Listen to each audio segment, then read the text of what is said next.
Olá, amigos da TV Justiça. É hora de conferir os destaques da semana entre os acontecimentos e os julgamentos do plenário do Supremo Tribunal Federal. Você confere aqui na TV Justiça, é claro. É o Plenárias, que está começando agora.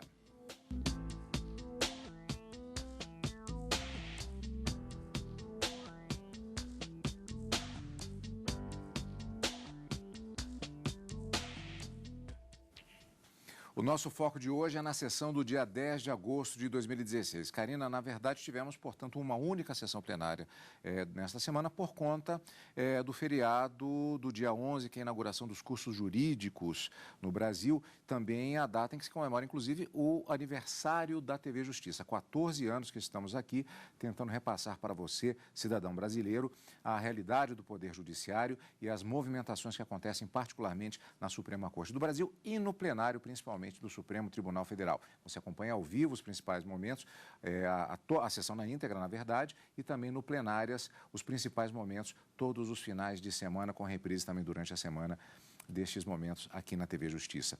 E, Karina, temos uma semana curiosa, porque além de ter sido uma única sessão, nós tivemos a continuação e a finalização de um julgamento que, na verdade, foi iniciado na semana anterior, na verdade, um julgamento conjunto de um tema importante, e também a eleição da ministra Carmen Lúcia para o próximo biênio como presidente do Supremo Tribunal Federal, com o ministro Dias Toffoli como vice-presidente da Corte.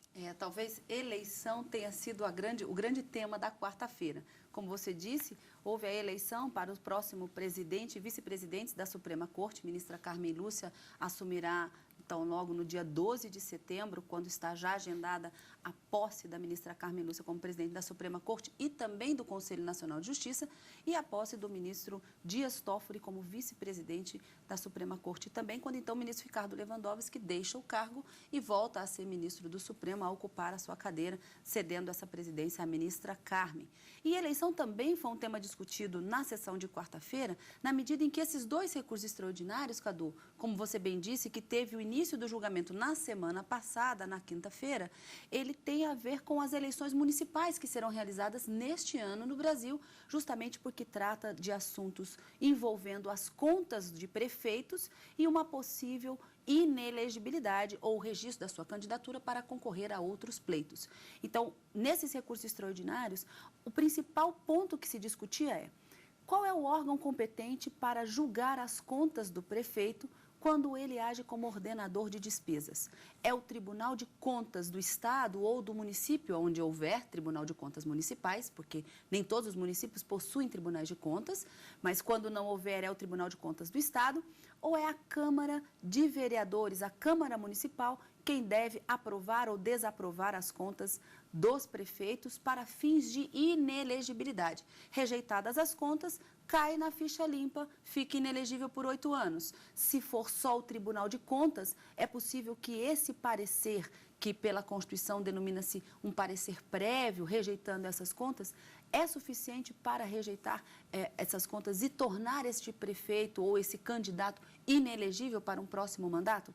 Era essa a grande discussão do plenário na quinta-feira passada, quando o julgamento foi iniciado com o relatório, as sustentações orais e o voto do ministro Luiz Roberto Barroso, e que teve continuidade na sessão desta quarta-feira com o voto do ministro Gilmar Mendes, relator de um outro recurso extraordinário, cujos temas são coincidentes, e com a colheita dos votos de todos os ministros da Suprema Corte. Decisão apertada por 6-5, os ministros acabaram decidindo, já vou antecipando aqui o resultado final, por 6-5 os ministros acabaram decidindo que a decisão definitiva sobre as contas do prefeito, sejam contas de governo ou sejam contas de gestão, como de fato quando ele se torna ordenador de despesas seriam contas de gestão, cabe única e exclusivamente à Câmara Municipal, ou seja, é o Poder Legislativo que dá a última decisão acerca das contas do prefeito para fins de inelegibilidade.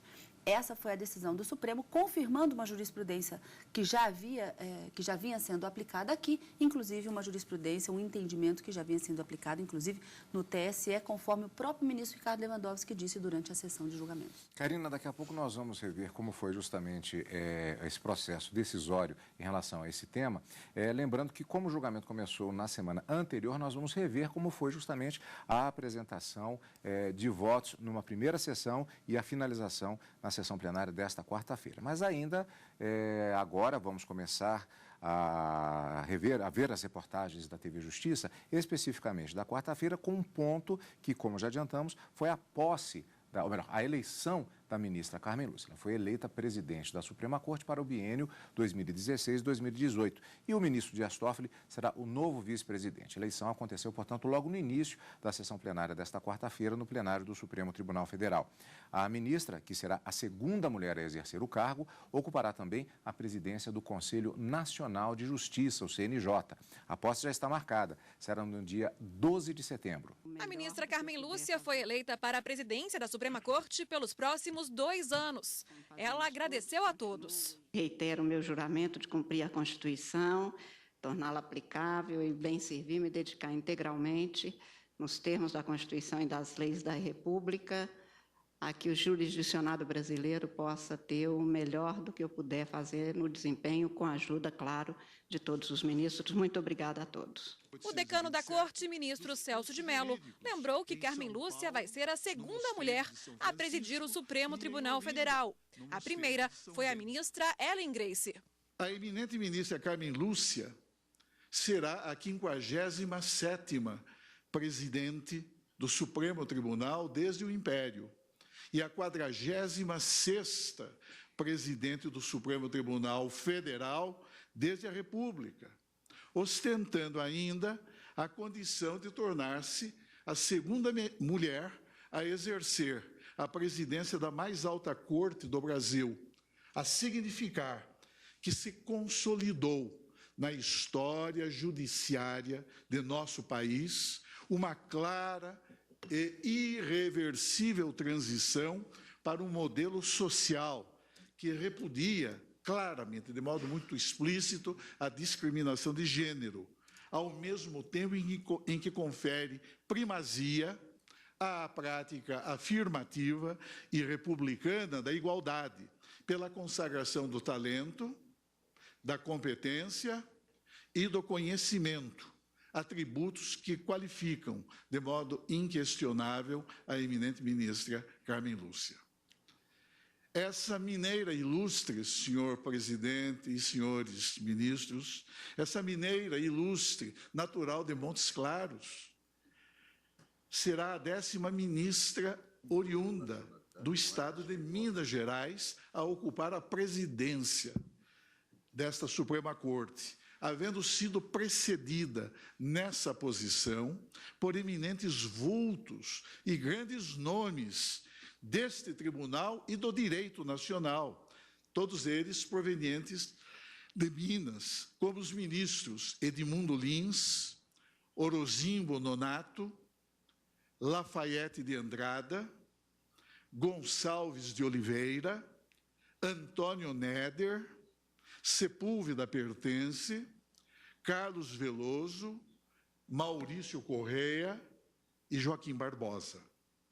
A ministra Carmen Lúcia, como sabemos, além da vasta experiência profissional como procuradora do Estado de Minas Gerais e também como reconhecida e acatada publicista, com importantes livros de doutrina editados, foi professora titular de Direito Constitucional da Faculdade Mineira da PUC, de Minas Gerais, havendo desempenhado relevantes atividades profissionais no âmbito do Conselho Federal e também do Conselho Seccional da OAB, em Minas Gerais, bem assim no Instituto dos Advogados Brasileiros, sendo digna de nota a sua investidura no período de 2012 a 2013, como presidente do Egrégio Tribunal Superior Eleitoral.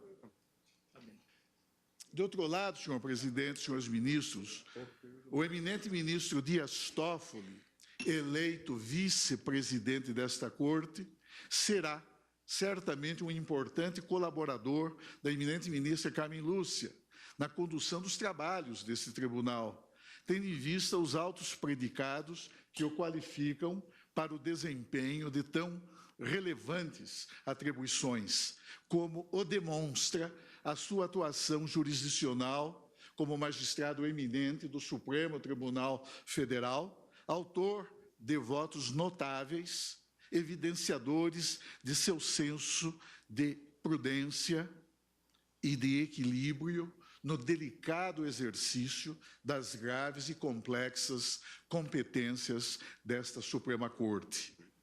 Cabe observar que o eminente ministro Dias Toffoli, quando assumir a presidência do Supremo Tribunal Federal, no biênio 2018-2020, tornar-se-á o 7º aluno das tradicionais arcadas do Largo de São Francisco, a minha alma mater, que amanhã completará 189 anos de existência, a ocupar a cátedra presidencial desta Corte Suprema, precedido da larga experiência como antigo presidente do Egrégio Tribunal Superior Eleitoral e de sua atuação como advogado-geral da União, como professor do curso de pós-graduação em Direito do UniCeub e ainda como presidente da Comissão de Juristas, incumbida pelo Senado da República de elaborar o anteprojeto do novo Código Eleitoral.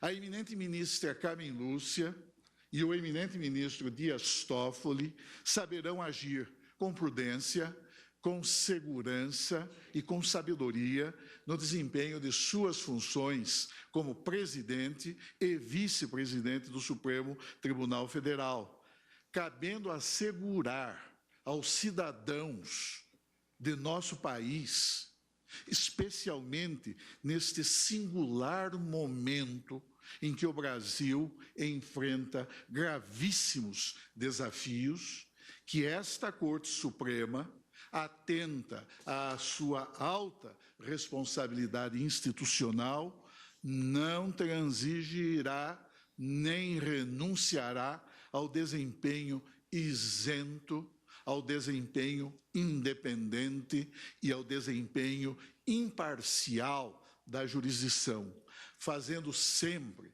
prevalecer os valores fundantes da ordem democrática e prestando incondicional reverência ao primado da Constituição, ao império das leis e à superioridade ético-jurídica das ideias que informam o espírito da República. Saúdo, pois, senhor presidente, senhores ministros, saúdo a eleição da eminente ministra Carmen Lúcia e do eminente ministro Dias Toffoli para a presidência e vice-presidência do Supremo Tribunal Federal, desejando-lhes pleno sucesso no desempenho de suas funções e êxito na superação dos desafios, dos muitos desafios que certamente enfrentarão ao longo do próximo biênio. Carmen Lúcia é natural de Montes Claros, Minas Gerais, e foi nomeada para o STF em 2006. Atuou como procuradora-geral do Estado de Minas, foi professora universitária e a primeira mulher a presidir o Tribunal Superior Eleitoral. O ministro Dias Toffoli foi eleito vice-presidente do Supremo. Agradeço a confiança dos eminentes colegas e também cumprimento, já que serei o vice-presidente, a ministra Carmen Lúcia, que com certeza continuará um excelente trabalho e aprimorará sempre como é deste rodízio salutar que nós fazemos as gestões da nossa administração. Dias Toffoli é natural de Marília, São Paulo. Foi nomeado para o STF em 2009. Foi advogado-geral da União e também presidiu o TSE. A posse dos novos presidente e vice está marcada para o dia 12 de setembro. Karina, essa eleição ela é prevista regimentalmente, ela tem que acontecer num determinado tempo, num determinado período, que coincidiu exatamente com essa data em que foi realizada essa sessão plenária. O regimento interno ele determina que, para que haja a eleição do novo presidente, tenham presentes pelo menos 8 ministros no plenário do Supremo Tribunal Federal. Isso não foi um problema na quarta-feira, porque a Corte estava com seu quórum completo, e que, no mínimo 6 ministros têm que votar em um determinado nome. E aí também não houve problema, porque por 10-1 acabaram elegendo a ministra Carmen Lúcia. Eu suspeito que esse um voto tenha sido dela, Cadu, que ela deva ter votado em outro ministro e não nela mesma. Mas, enfim, o quórum foi alcançado na quarta-feira e, segundo o regimento interno, há uma determinação de que essa eleição aconteça na segunda sessão ordinária do mês que antecede a vacância do cargo, ou seja, quando o presidente em exercício deixará o cargo. Então, como a semana passada nós tivemos a reabertura do semestre, né, do ano judiciário, com as sessões plenárias e o andamento normal aqui na Suprema Corte, nós tivemos sessão ordinária na quarta-feira anterior e nessa quarta, a segunda sessão ordinária com a eleição para a presidência e vice-presidência para o próximo biênio. Eles são eleitos para um mandato de 2 anos, quando então se renova mais uma vez essa eleição. Ministra Carmen Lúcia, presidente do Supremo, a partir do dia 12, quando se dará a posse, e ministro Dias Toffoli, vice-presidente, também nesse biênio. Karina, esse foi um dos destaques da sessão plenária da quarta-feira, sessão única, portanto. Depois do intervalo, vamos conferir outro destaque da semana, que foi o julgamento do recurso extraordinário 848.826, em conjunto com outro processo, tratando da definição de qual é o órgão competente, Casa Legislativa ou Tribunal de Contas, para julgar contas do chefe do Poder Executivo, que age como ordenador de despesas. Logo depois do intervalo, aqui no Plenárias.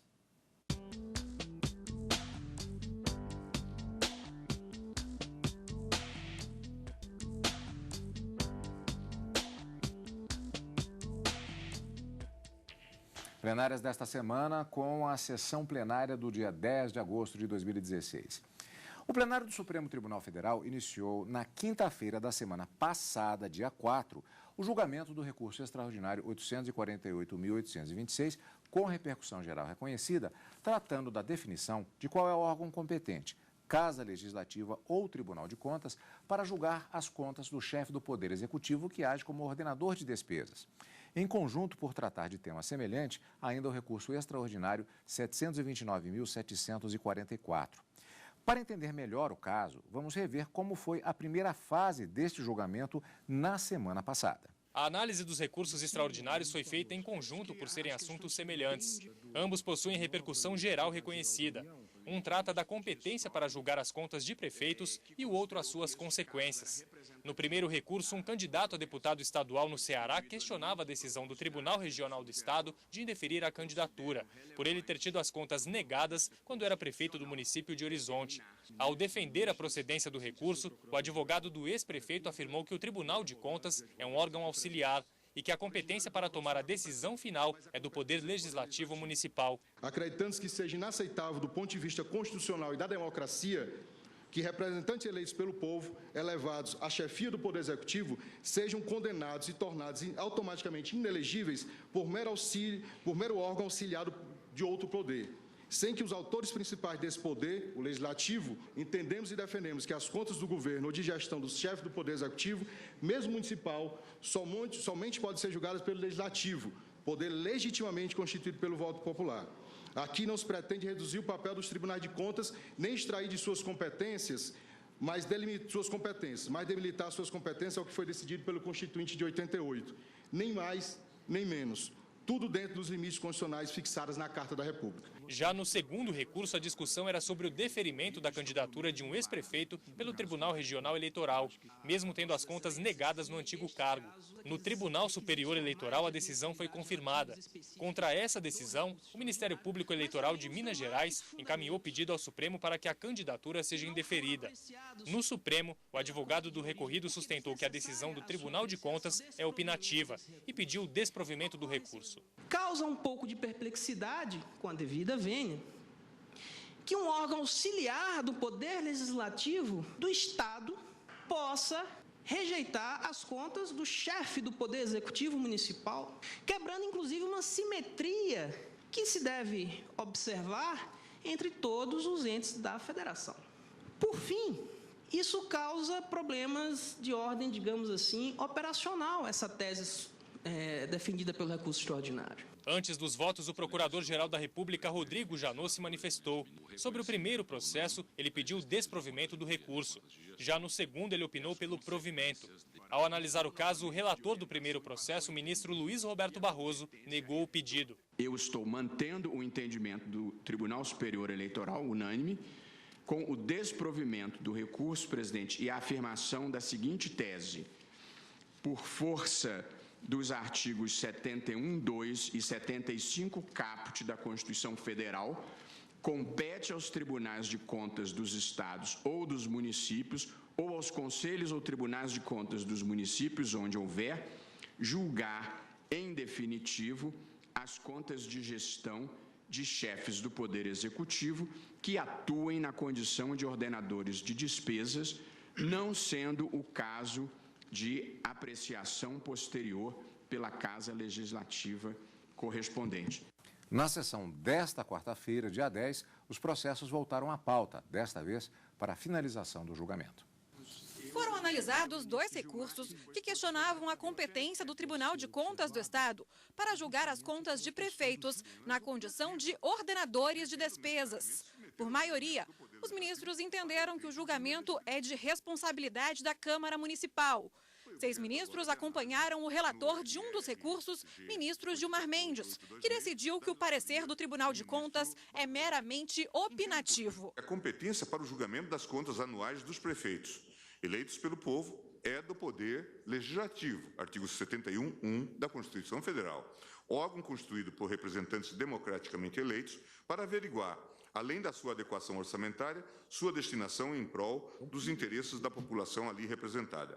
Seu parecer, nesse caso, é opinativo, não sendo apto a produzir consequências como a inelegibilidade prevista no artigo 1º, 1G da Lei Complementar 64/90. 5 ministros acompanharam o relator do outro recurso, ministro Luiz Roberto Barroso. Para ele, as contas de governo devem ser julgadas pela Câmara Municipal. Já as de gestão ficam a cargo do Tribunal de Contas. As contas que o prefeito presta como gestor, como ordenador de despesas, essas estão sujeitas ao Tribunal de Contas do Estado. Eu assentei no meu voto contas de governo, competência da Câmara Municipal, contas de gestão, competência do Tribunal de Contas, tendo observado que o prefeito não precisa ser o ordenador de despesas.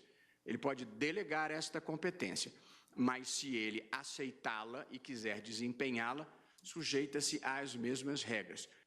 Karina, tribunais de contas não são órgãos do Poder Judiciário. Embora, isso é uma tecla que eu sempre insisto com os meus alunos na faculdade, embora seja chamado de tribunal, ele é um órgão auxiliar do Poder Legislativo e não um órgão que está estabelecido dentro da estrutura do Poder Judiciário.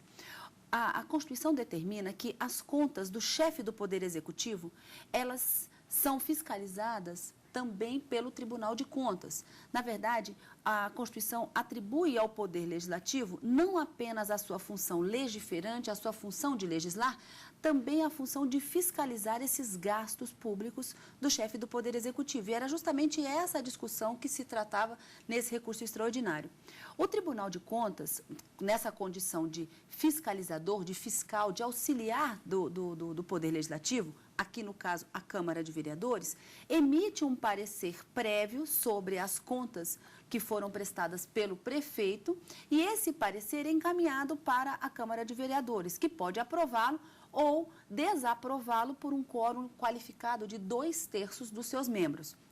Não havendo essa qualificação, pelo que se decidiu no Supremo Tribunal Federal na quarta-feira, não haveria uma decisão definitiva reprovando as contas do prefeito, ainda que na qualidade de gestor ou na qualidade de uma das suas contas de governo, né? Porque o ministro Luiz Roberto Barroso ele faz essa diferença entre contas de governo e contas de gestão. O que ficou decidido é que, não obstante sejam quaisquer uma dessas contas, somente a Câmara de Vereadores é que pode dizer que as contas foram reprovadas e aí concordar ou não com o parecer dado pelo Tribunal de Contas, municipal ou estadual, onde não tiver esses tribunais municipais, e que cabe a ela, portanto, essa decisão definitiva. Se a Câmara, Poder Legislativo Municipal, entender que as contas foram rejeitadas, aí sim incide a lei da ficha limpa, ele torna-se inelegível pelo período de 8 anos, conforme determina a lei.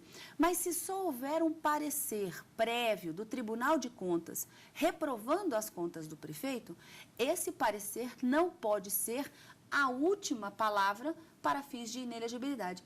Essa foi a decisão proferida pelo Supremo Tribunal Federal nesta quarta-feira, nos 2 recursos extraordinários que foram julgados. Um da relatoria do ministro Luiz Roberto Barroso, que acabou com um placar bastante apertado, de 6-5, no sentido de que, contrariando o voto do ministro Luiz Roberto Barroso, que fazia essa diferenciação de contas de gestão e contas de governo, a maioria entendeu que, não, independentemente de qual a natureza dessas contas, a decisão definitiva é do Poder Legislativo da Câmara Municipal. E no outro recurso extraordinário da relatoria do ministro Gilmar Mendes, ficaram vencidos apenas 2 ministros, mas no frigir dos ovos, essa foi a decisão proferida nesta quarta-feira. Recurso extraordinário com repercussão geral reconhecida deve alcançar vários outros processos em que se discute essa mesma tese.